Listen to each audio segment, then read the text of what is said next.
Hello and welcome to Community Connections. I'm Kevin Newsom, Communications Specialist with Lehman Library in North Little Rock.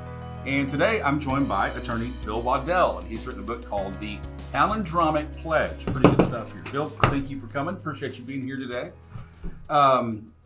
First of all, let's start out a little bit before we get into the book about you. You're an attorney, and a lot of people are interested in that, and that's what Community Connections is about, to try to find different people, different fields, and find out how that all began for them. So, background on you. Little boy, where were you born? Where'd you grow up? What'd you do? Yeah, I grew up in West Helena, over along the Mississippi River, and had no attorneys in the family, but I had a lot of good role models. One fellow named David Solomon had influenced my father and our family, and he lived to be 101, I believe, and practiced all the way up to the end. But he was one of these fine people who helped other people. And I saw kind of a broad spectrum of what it meant to be a lawyer. It wasn't just going to court. It wasn't just, handling criminal matters. It was all kinds of things. He was really a lawyer to the community, and, Right. and it meant a lot to watch him. Do you see that? Do you see attorneys that are really general practice in some of the areas still around the state, or are they, like in Central Arkansas, you see a lot of attorneys that are specialized? How does that all break down in that career? Yeah, a lot of it depends on the type of practice that you have. If you have like a 2 or 3 person practice, you may need to do more things. But in our firm, we have 90 lawyers, and everybody's relatively specialized.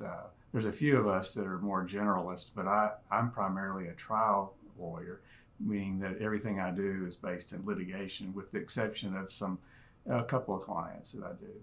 And you're with Friday, Eldredge and Clark. Yes. And how long have you been there? This is my 38th year. Wow. Okay.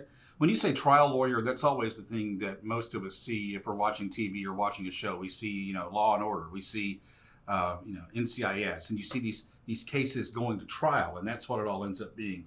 How much of that is a reality? Yeah, I would say probably less than 10% of cases actually go to court. And so a lot of it's done in pretrial things like writing pleadings, taking depositions, and things like that. But, in different areas of the law, if you wanted to do medical malpractice, for example, plaintiff or defense, representing the patient or the doctor, there more of those go to trial. I do more of my work in business area and business litigation, and represent banks, insurance companies, things like that. And, a fair amount goes to trial, but probably less than 10%. It's interesting, though, but as you prepare for the trial and what happens there, do you, sometimes back the witness in a corner and get that gotcha, they can't get out of this question again like you see on TV? Or how often does that happen? Is it really more of a download of information? The TV's got to be drama oriented, right? Sure, yeah, it's got to be real interesting. Exactly. But juries, for example, really understand that the person who's reasonable is usually the one who's the most truthful. And so you really have to be consistent with who you are. And I'm not a real bombastic type person. And so it's easier for me just to try and be the one that folks will trust in the courtroom. And that it's not foolproof, because juries do interesting things sometimes, but they try to do what's right. And so I'm on the defense side most of the time, but most recently I was not. I was on the plaintiff side, the one that was bringing the case. And even though I thought I was very reasonable, the jury didn't agree with me. Okay. So you have lost one, right? Oh, yeah. Okay, just checking. We're talking to Attorney Bill Waddell. I'm Kevin Newsom with Community Connections here at Lehman Library. Back to where you grew up, Helena, and you were influenced by an older attorney in your that you knew, family friend.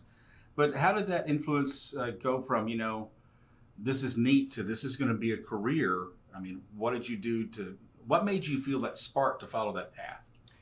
Well, I was a history and Spanish major at University of Central Arkansas, and I didn't see a future in doing either of those. That would have been teaching and maybe being a professor or something.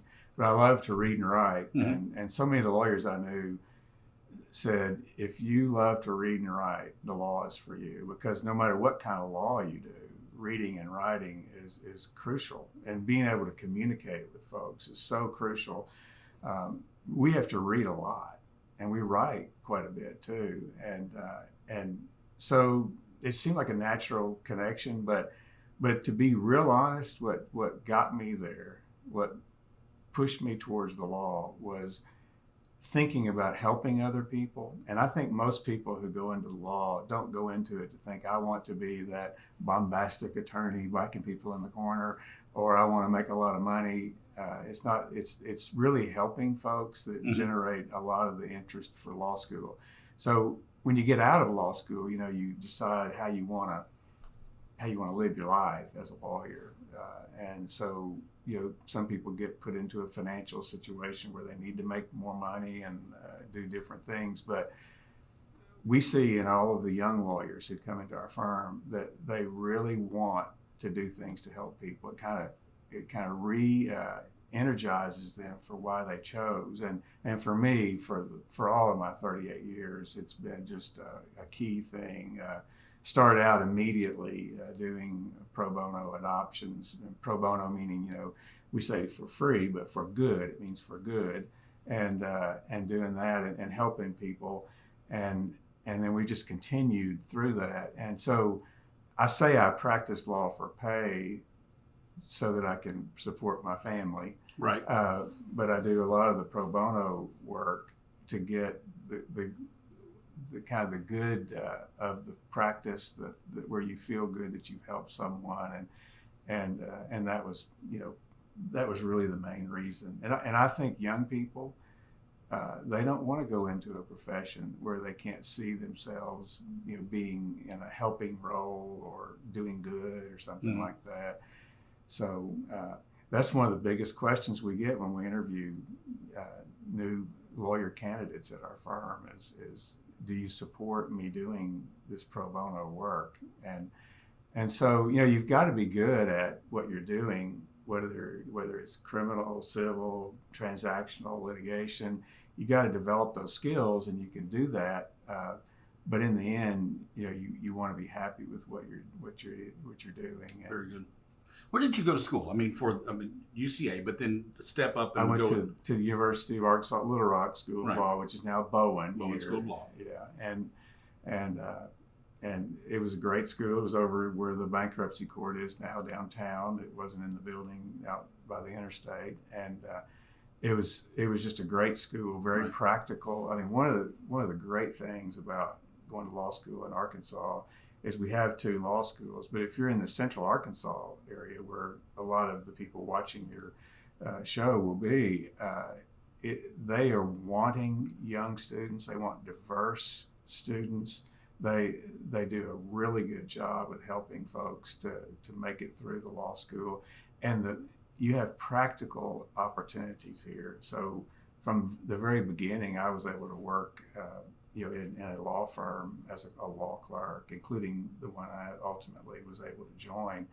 And that's important because that lets you get a taste of whether you might like this area or that area of the law, that kind of thing. In fact, let's touch on that. This is Community Connections, talking to Attorney Bill Waddell here. He's with Friday, Eldredge and Clark. He's also written a really cool book we're going to talk about in just a second. But when you mentioned young kids that are coming in, and these are, let's go back even a little further. You mentioned that reading is important, writing is important. What if there's a parent or kids that are watching right now, junior high, high school age, maybe thinking about college or maybe in college? We can just put it all in a big bowl there. But what is the advice that you would have for them that they need to do to follow that career path, if that's something they have in mind? Well, you need to read everything you can. And so, I always was able to read from the library growing up in West Helena. Our librarian took an interest in anybody who walked in the door. I'm sure it's similar here. I remember several times I would walk into the library, either at school or the public library, and the librarian would say, I have a new book, and I've put it back because I think you would like it. And I remember one book in particular, Eddie Rickenbacker, an autobiography of Eddie Rickenbacker, a World War I ace pilot. And I never forgot that person, that kind of kindness, but encouragement. So she thought I could read a 600-page book in the 4th grade, and that kind of thing. But read so much. And then, writing is not that fun for a lot of people. It wasn't that fun for me, but go ahead and write, enter contest. There's so many things that you can do, and then get it, try to connect with some people that maybe are interested in the same things that you're in, like if it was sports that you wanted to read or whatever. Find out about all that, because they can help you connect with those areas. And there's, it's grade level appropriate is obviously important. You don't want to try and read too much above, but I know for just good writing, you got to find what is the good writing, because we all end up imitating what we read. The type of writer, yeah. Exactly. Yeah. Yeah. Where does it? I've got to ask this. This is just a vanity question, but where does the heretofore and all that legal jargon? How do you learn to write that? Law school, I guess. But why did they even use that? What is the purpose of it? Well, it's being pushed out of the law. I mean, plain writing and plain language is the current thing, and that's a good thing, because used to people that were lawyers were the only one that could really understand a lot of what was written, and most of us still imitate that, and we put the wherefores and the heretofores and all that. And a funny example, just very briefly, but one of my secretaries didn't even understand that when you put an affidavit, which is a sworn statement, together, usually you say further affiant, AFFIANT, believes. And I did it by a dictaphone, so I dictated it, and when I got it back signed by the client, it said affiant barely, BARELY, believes. Barely believes, but at least they believe some. This is Community Connections. Bill Waddell is the attorney here, and he's written a book called The Palindromic Pledge. And where did this come from? Because not only attorney, but you had something that came up here, and it's pretty close to you. So tell me about that. Yeah, and just briefly, I mean, it's very personal. There's a lot of things our family is in this, and but I really wrote this originally as a way to say to my grown daughters, who are Jessie, Grace, and Anna, whose names fit in the book. Right. So life reflection in this. Yes. And my wife is known as Lovey to our granddaughter, and I'm known as Cappy to our granddaughter. But I wrote it to tell them kind of how proud I was of what they had chosen to do in life. One's a minister, a Methodist pastor, one's a teacher at Wakefield Elementary, and then Anna, the youngest, who doesn't appear as an adult in the book, but she's a social worker. And so you could see those themes of different occupations, professions, service that are in there, exactly. And then how they all work together. Yeah. And the point of that was to say we're all connected in different ways, and we all do things that help each other, and we're all part of community. And so to me, it was really important just to emphasize relationships and community, and how each person, including bankers, a shoe manufacturer fits into here, just different folks, how they all can kind of come together. And this is a story for children and their adults, so both sides can take something away from this. Right, and what I hope is that certainly as we end the school year here, that maybe some parents and their children or grandparents and children will read this together, because I've had so many adults that have read the book with their child say, "You wrote this for me, not just for the children." And I said, well, I really wrote it primarily for the children, but to show kind of how access to justice and